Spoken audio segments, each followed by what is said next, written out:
Who has how much right over a father's property? Can one son get the entire will? Imagine this. The whole family is sitting in the courtyard of a big house. The atmosphere is heavy, as if some unspoken tension is floating in the air. The father is no longer in this world. The man who managed this home for years, took decisions, kept everyone together. After he is gone, the biggest question now stands right in front. Who will finally own this house, this land, and this property?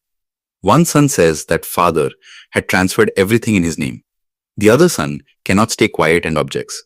The sisters are sitting silently, but questions are rising in their minds too. Then someone in the family softly says, "It's the father's property. He can give it to whoever he wants." This sounds straight and simple, but when the matter reaches the law books, the picture changes completely. Because in Indian law, there are many such fine points about property rights that very few people actually know. In India, disputes over houses, land, and inheritance are not a new thing.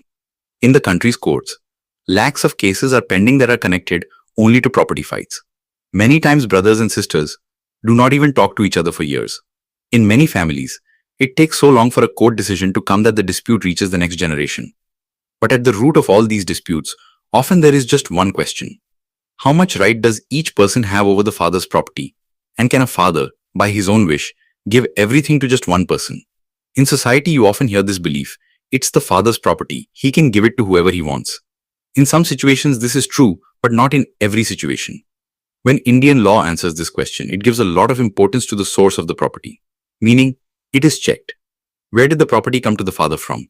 This one thing decides how much right the father has over that property, and how much share the children have in it. Indian law mainly looks at property in two parts: self-acquired property and ancestral property. These two words are the key to understanding the root of the entire dispute. If this difference is understood, most property fights can end before they even begin.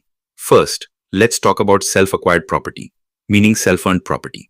This is the property that a person has bought with his own hard work, his job, his business, or his personal earnings. Like someone bought land from his salary, took a flat, or built a house with money earned from his business. In the eyes of law, the person has complete right over this kind of property. If a father has made property with his own hard work, the law considers him the full owner of that property. This means he can decide by his own wish who should get that property after him. If he wants, he can put the entire property in the name of one son. If he wants, he can give it to his daughter. If he wants, he can divide it among all children. Or he can even donate it to a non-family person or an institution. In this situation, the children do not have a legal right to stop the father. Many people think that as sons they have a birthright, but in self-acquired property, it does not work like that. As long as the father is alive, he is the full owner of that property, and his decision is considered final. That is why in India, many times such cases come up where a father gives his entire property to just one child. He can take this decision during his lifetime as well, and he can also do it through a will that applies after death. For this, generally there are two legal ways: will and gift deed. Through a will, the father decides who will get the property after his death. Through a gift deed, he can give the property to someone during his lifetime itself. If the gift deed is registered in a legal manner, the ownership of that property changes immediately. But this story is not limited only to this, because not every property is self-acquired. In Indian families, often there is property that has been coming down for generations. And this is where a big turn comes in the story. Such property is called ancestral property in law. Ancestral property is the property that a person has received from his father, grandfather, or great-grandfather, and which has not been divided for up to 4 generations. Meaning, if a land came from the grandfather to the father, until now it has not been partitioned, then it will be considered ancestral property. In the case of ancestral property, the rules change completely. Here, the father is not the sole owner. The children's right over this property gets fixed with their birth itself. In legal language, such children are called coparceners. A coparcener is a person who gets a share in ancestral property from birth. Earlier, this right was limited only to sons, but with time the law changed and this right was also given to daughters. In 2005, Parliament amended the Hindu Succession Act. After this amendment, daughters were given equal rights in ancestral property, just like sons.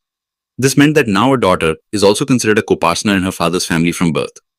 This change brought a major legal and social transformation in Indian society.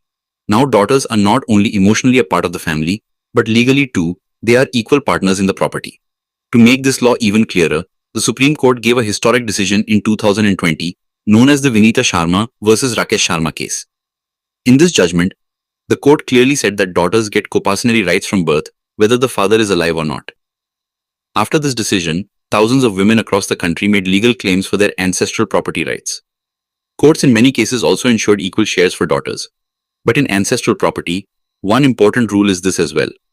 The father cannot, by his own wish, give the entire property to just one child, because that property is not only his right. All coparceners have rights over it. This means that if a father decides to sell ancestral property or give it to one person, he will need the consent of all the other heirs. If this is not done, and any heir challenges it in court, that decision can even get cancelled. That is why disputes over ancestral property are the most complicated.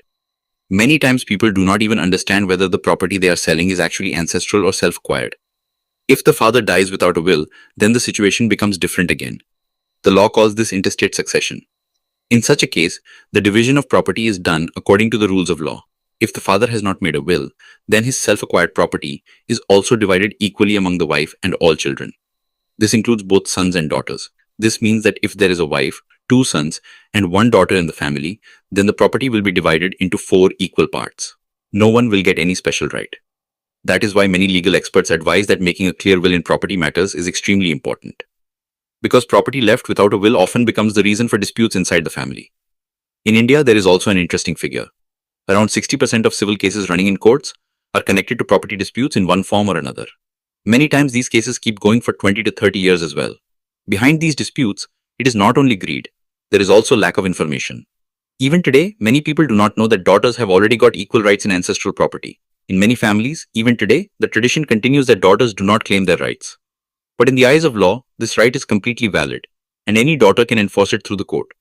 That is why, in today's time, understanding property matters has become extremely necessary. Because the law has changed, but society's thinking many times is still running on old patterns. And perhaps this is the biggest truth of this entire story. Property is not just land or house. It is a part of a family's hard work, history, and future. But when there is no knowledge of the law, this same property often breaks relationships. So the question is not only about whom the father can give his property to. The real question is, what is the legal nature of that property? If it is bought from his own earnings, then he can give it to one person by his own wish. But if it is ancestral property, then all heirs have rights over it, and the father cannot take a decision alone. Meaning, the real decision depends on where the property came from. And this is the truth that families often understand very late, when the matter has already reached the court. If this video has taught you something new, or if you feel this information should reach more people, don't forget to like and share the video.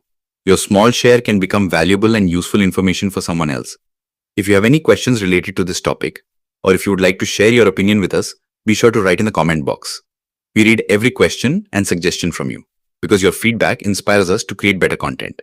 And if you want to keep receiving such interesting and reliable information about business, the economy, and the world in the future, then don't forget to subscribe to our channel GRT Business and also press the bell icon so that you get notifications of every new video directly.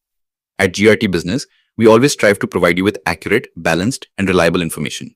Our news and analysis are prepared based on information obtained from various news agencies, public sources, and public opinion. We make every effort to verify and validate each fact as much as possible. But in case of any possible error or dispute, the responsibility lies with the respective sources. Our only aim is to present you with a correct and trustworthy perspective so that you can understand any topic better.